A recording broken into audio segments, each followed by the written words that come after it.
നമസ്കാരം. ഞാൻ ദൈവത്തിൻ്റെ പ്രതിപുരുഷനാണ്. എന്നെ ദൈവം ആണ് ഈ ഇന്ത്യയിലേക്ക് അയച്ചത്. നിങ്ങളുടെയൊക്കെ നേതാവായി മാറാൻ, നിങ്ങളെ നയിക്കാൻ എന്നെ ദൈവം അയച്ചതാണ്. നിങ്ങളതുകൊണ്ട് എന്നെ പിന്തുണക്കണം. ദൈവത്തിൻ്റെ കാര്യമാണ്, അറിയാലോ. എന്നെ പിന്തുണച്ചില്ലെങ്കിൽ നിങ്ങളുടെ കാര്യം കട്ടപ്പോഹയായിരിക്കും.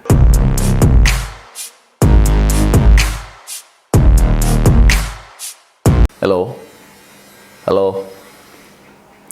ഹലോ അതെ, 2255. അവരോട് പോയി പണി നോക്കാൻ പറയും. ഞാൻ ദൈവം അയച്ച പ്രതിനിധിയാണോ? എന്നെ തൊടാൻ പറ്റില്ല. പോലീസാ, ഈ ഏരിയയിൽ പോലീസ് വരാൻ പറ്റില്ല. ഇ ഡിക്കൊന്നും കൊണ്ടുവരാൻ പറ്റില്ല. എന്നെ തൊടാൻ പറ്റില്ല. ഞാൻ ദൈവം അയച്ച ഒരാളാണെന്ന് അവർക്കറിയില്ല. അവരോട് പറഞ്ഞു കൊടുക്കൂ, ദൈവത്തിൻ്റെ പ്രതിനിധിയാണ് ഞാൻ. എന്നെ ചോദ്യം ചെയ്യാൻ അവർക്ക് ധൈര്യമുണ്ടോ? ഇത് എൻ്റെ കൈ ഉണ്ടല്ലോ, ഇത് അനുഗ്രഹിക്കാൻ കഴിയുന്ന കൈയാണ്. അനുഗ്രഹിക്കുമ്പോൾ ഞാൻ ഈ ചുണ്ടൻ വിരലിങ്ങനെ ഒടിച്ചു വെക്കും. കാരണം ഫുൾ അനുഗ്രഹം ഞാൻ കൊടുക്കില്ല. പിന്നെ ശാപമാണ്. ശാപം ഫുള്ള് കംപ്ലീറ്റ് ശാപം അങ്ങോട്ട് കൊടുക്കും. ഞാൻ ദൈവം അയച്ച ആളാണ് കേട്ടോ. അവന്മാരോട് പോയി പണി നോക്കാൻ പറയും. നീ പറഞ്ഞു കൊടുക്കുക, അന്നേരം അവർക്ക് മനസ്സിലാവും. എന്നെ ചോദ്യം ചെയ്യാനോ, എന്നോടൊരു ചോദ്യം ചോദിക്കാൻ കെൽപ്പുള്ള ആരുണ്ട് ഈ രാജ്യത്ത്? ഞാൻ ദൈവം അയച്ച അത്യപൂർവ ജനുസാണ്. മുമ്പില്ല ഈ ലോകത്ത് ഇങ്ങനെ ഒരു ജനുസ്. ഒരു രാജ്യത്തെ, ഒരു നാട്ടിനെ നയിക്കാൻ കെൽപ്പുള്ള ഒരാൾ ഇങ്ങനെ ഉണ്ടായിട്ടില്ല. ഞാൻ ദൈവം അയച്ച ആളാണ്. അതുകൊണ്ട് മക്കളെ, ഭക്തജനങ്ങളെ, നിങ്ങൾ വോട്ടർമാരെ എന്നൊക്കെ മറ്റവർ വിളിക്കും. ഞാൻ വോട്ടർമാരെ എന്നല്ല വിളിക്കാം. ഭക്തജനങ്ങളെ, നിങ്ങളെനിക്ക് വോട്ട് ചെയ്യൂ. എനിക്ക് വോട്ട് ചെയ്താൽ നിങ്ങൾക്ക് പുണ്യം കിട്ടും, ഇല്ലെങ്കിൽ എൻ്റെ ശാപം കിട്ടും. കാരണം ഞാൻ ദൈവം അയച്ച മനുഷ്യനാണ്, ദൈവം അയച്ച പ്രതിനിധിയാണ്. എൻ്റെ ചില ആളുകൾ നിങ്ങളോട് പറയുന്നില്ലേ, ഞാൻ പുരി ജഗന്നാഥൻ എൻ്റെ ഭക്തനാണ്. ഞാൻ ദൈവം അയച്ച ആളാണ്. ഇനി ദൈവത്തിന് മുകളിൽ ഒരു കസേര ഉണ്ടോ? ഞാൻ ചിലപ്പോൾ അത് കുറേ ഈ തിരഞ്ഞെടുപ്പ് കഴിഞ്ഞാൽ അവിടെ കയറിയിരിക്കും. എന്നോടാ കളി. ഞാൻ ആരാണെന്നാണ് നിങ്ങളുടെ വിചാരം. ചില ആളുകൾ എന്നോട് പറയുന്നു, നിങ്ങളെ കുതിരവട്ടത്തോ എന്തോ ഒരു സ്ഥലത്ത് കൊണ്ടുപോകുന്നൊക്കെ. ഞാൻ അങ്ങനെ പോവില്ല. എന്നെ പോകാനില്ല. കാരണം എന്നെ പിടിച്ചു കൊണ്ടുപോകുമ്പോൾ ഞാൻ ഒരു ദൈവം അയച്ച ആളാണ്. എനിക്ക് വേറെ ഒരു തരത്തിലും എന്നെ തൊടാൻ നിങ്ങൾക്ക് പറ്റില്ല. അതുകൊണ്ട് എനിക്ക് വോട്ട് ചെയ്തില്ലെങ്കിൽ,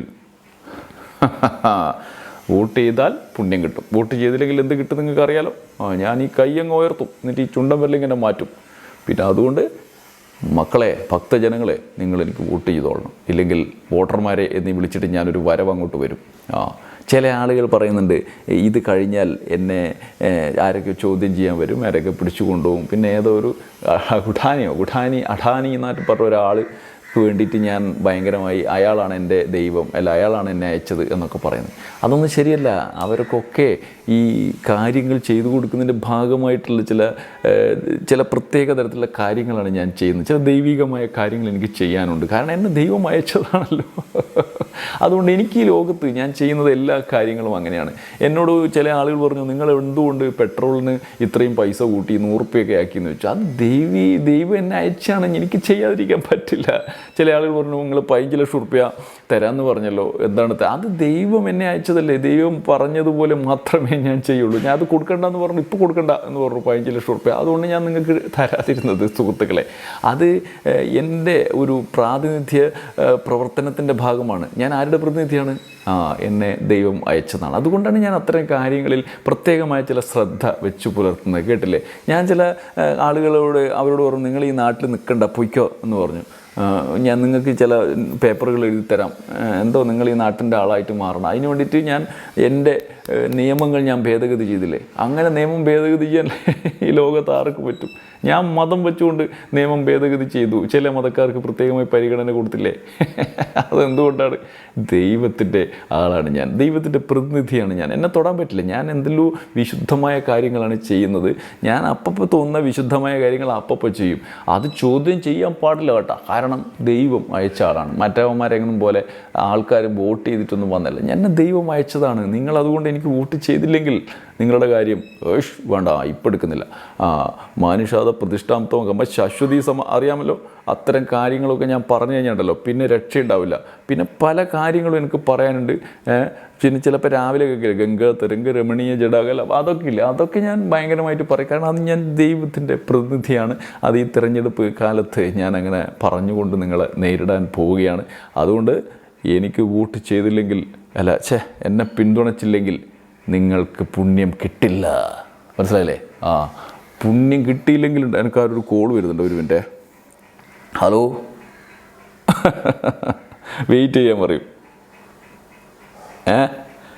അങ്ങനെ പറഞ്ഞോ? അല്ല, ഞാൻ ദൈവം അയച്ച പ്രതിനിധിയാണ് എന്ന് അവരോട് പറഞ്ഞില്ലേ?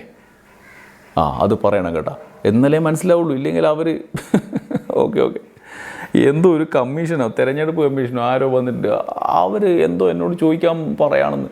അതൊന്നും ഈ രാജ്യത്ത് നടക്കില്ല, ഈ നാട്ടിൽ നടക്കില്ല. കാരണം ഞാൻ ദൈവം അയച്ച പ്രതിപുരുഷനാണ് എന്ന് നിങ്ങൾക്കറിയില്ലേ? എൻ്റെ ഭക്തർ പറഞ്ഞിട്ടില്ലേ? എൻ്റെ ഭക്തരായ ദൈവങ്ങൾ പോലും ഈ നാട്ടിലുണ്ട്. ഞാൻ നിങ്ങൾക്കറിയാം, ഞാനിങ്ങനെ പല കാര്യങ്ങൾ ഇങ്ങനെ പിടിച്ച് നടക്കുന്നതൊക്കെ കണ്ടിട്ടില്ലേ? ഞാൻ പല കാര്യങ്ങൾ ചെയ്യുന്നത് കണ്ടിട്ടില്ലേ? ഞാൻ തന്നെയാണ് എല്ലാം, ഞാൻ തന്നെയാണ് ഈ ഉലകം, ഞാൻ മാത്രം എന്ന് നിങ്ങൾ കേട്ടില്ലേ? അതുപോലെ തന്നെയാണ് കാര്യങ്ങൾ. ഇനി അങ്ങോട്ട് പോകുമ്പോൾ ഇത്തരത്തിലുള്ള സമീപനം തന്നെയാണ് നമ്മൾ സ്വീകരിക്കേണ്ടത്. അതുകൊണ്ട് പ്രിയപ്പെട്ട വോട്ടർമാർ, ഭക്തജനങ്ങളെ, നിങ്ങൾ എനിക്ക് എന്നെ പിന്തുണക്കണം. എന്നെ പിന്തുണച്ചാൽ നിങ്ങൾക്ക് പുണ്യം കിട്ടും, പിന്തുണച്ചില്ലെങ്കിൽ നിങ്ങൾക്ക് മറ്റു ചിലത് കിട്ടും. ഞാൻ അങ്ങ് വിചാരിച്ചു കഴിഞ്ഞാൽ അറിയാലോ, അത് എന്തു വിചാരിച്ചാലും നിങ്ങൾക്ക് മനസ്സിൽ നന്മ മാത്രം വരാനുള്ള ഒരൊറ്റ വഴിയുള്ളൂ, പുണ്യം ചെയ്യുക. പുണ്യം ചെയ്യുക എന്ന് പറഞ്ഞാൽ എനിക്ക് വോട്ട് ചെയ്യുക, അല്ല എൻ്റെ പിന്തുണക്കുക. അതുകൊണ്ട് പ്രിയപ്പെട്ട ഭക്തജനങ്ങളെ, നിങ്ങളുടെ മനസ്സിലിരിപ്പ് എന്താണെന്ന് എനിക്കറിയാം. അതൊന്നും ഇവിടെ നടക്കില്ല. ഞാൻ 40 ഉറുപ്പ്യക്ക് പെട്രോൾ തരാമെന്ന് പറഞ്ഞത് തരാത്തത് ഒറ്റ കാര്യം കൊണ്ടാണ്. അത് ഞാൻ ദൈവം പറഞ്ഞ കാര്യങ്ങളാണ് ചെയ്തത് എന്നുള്ളത് കൊണ്ടാണ്. മനസ്സിലല്ലേ? ഈ രാജ്യത്താകെ സ്വർഗമുണ്ടാക്കും ഞാൻ. ദൈവം പറഞ്ഞിട്ടുള്ള ചില സ്വർഗങ്ങൾ ഞാൻ ഉണ്ടാക്കും. അത് നിങ്ങളനുസരിച്ച് ആ സ്വർഗത്തിൽ ജീവിച്ചിട്ടില്ലെങ്കിൽ ആ സ്വർഗത്തിൽ തന്നെ ജീവിക്കണം. ഇല്ലെങ്കിൽ നിങ്ങൾക്ക് പുണ്യം കിട്ടില്ല. മനസ്സിലായില്ലേ? അതുകൊണ്ട് പെട്രോൾ ആയാലും ഗ്യാസ് ആയാലും ഇതായാലും ഏതാണ്ടെന്ന 15 ലക്ഷത്തിൻ്റെ സംഗതി ആയാലും ഇനി എന്തായാലും ഏറ്റവും അവസാനം കുറേ ആൾ പറയും തൊഴിലില്ല, ഇത്ര നിയമനം നടത്തി എന്നൊക്കെയാണ് ചോദിക്കുന്നത്. ഞാൻ എന്താണ് നിയമനം നടത്താൻ? ഞാൻ മുതലാളിയാണ്. ഞാൻ ദൈവത്തിൻ്റെ പ്രതിനിധിയാണ്, മുതലാളിയല്ല മക്കളെ. അതുകൊണ്ട് എന്നോട് കളിക്കണ്ട. ഞാൻ തൊഴിൽ തരുന്നില്ല എന്നും പറഞ്ഞ് നിങ്ങൾ സമരമൊന്നും ചെയ്തിട്ട് യാതൊരു കാര്യവുമില്ല. ഞങ്ങൾ ഈ സമരം എന്തിനാണ് ചെയ്യുന്നത് എന്നതിനെക്കുറിച്ച് കൂലങ്കുഷമായി ആലോചിക്കുന്നുണ്ട്. ഇമാതിരി സമരക്കാരെയൊക്കെ ഞങ്ങൾ ദൈവത്തിൻ്റെ ലാത്തി ഉപയോഗിച്ച് കൈകാര്യം ചെയ്യും. മനസ്സിലായില്ലേ? ദൈവത്തിൻ്റെ ജയിലറകൾ ഉപയോഗിച്ച് നിങ്ങളെ കൈകാര്യം ചെയ്യും. ദൈവത്തിൻ്റെ അറകളിൽ നിങ്ങളെ പൂട്ടും. അവിടെ നിന്ന് നിങ്ങൾക്ക് പുണ്യം കിട്ടും. അങ്ങനെയുള്ള പുണ്യം നിങ്ങൾക്ക് ഉരുട്ടി പുണ്യം ഞങ്ങൾ തരും. അത് ഭക്തജനങ്ങളെ, നിങ്ങൾക്ക് ഞങ്ങൾ ഉരുട്ടി തരുന്ന പുണ്യം നിങ്ങൾ സ്വീകരിക്കും. കഴിഞ്ഞ 10 വർഷം ഞങ്ങൾ ഉരുട്ടി തന്ന പുണ്യം തിന്നിട്ട് നിങ്ങൾ ഇങ്ങനെയൊക്കെ ജീവിച്ചില്ലേ? അതുപോലെ ഇനിയും ജീവിച്ചാൽ മതി. അതുകൊണ്ട് എല്ലാ കാലത്തും ഇമാതിരി സമീപനവുമായിട്ട് മുന്നോട്ട് വന്നാൽ ഞാൻ കൈകാര്യം ചെയ്യും. ഞാൻ അനുഗ്രഹിക്കും. എൻ്റെ അനുഗ്രഹം നിങ്ങൾ സ്വീകരിക്കണം. അതുകൊണ്ട് നിങ്ങൾ എന്നെ പിന്തുണക്കണം. വോട്ടർമാരെ, എല്ലാ ഭക്തജനങ്ങളെ, നിങ്ങൾ എനിക്ക് വോട്ട് ചെയ്യണം. എനിക്ക് പിന്തുണ നൽകിയാൽ മാത്രം നിങ്ങൾക്ക് പുണ്യം കിട്ടും. ആ പുണ്യം ഞാൻ നല്ല പുണ്യമായി തരും. ഇല്ലെങ്കിൽ ഞാൻ നിങ്ങളെ സ്നേഹിക്കും. അതുകൊണ്ട് എന്നെ പിന്തുണച്ചോളാം.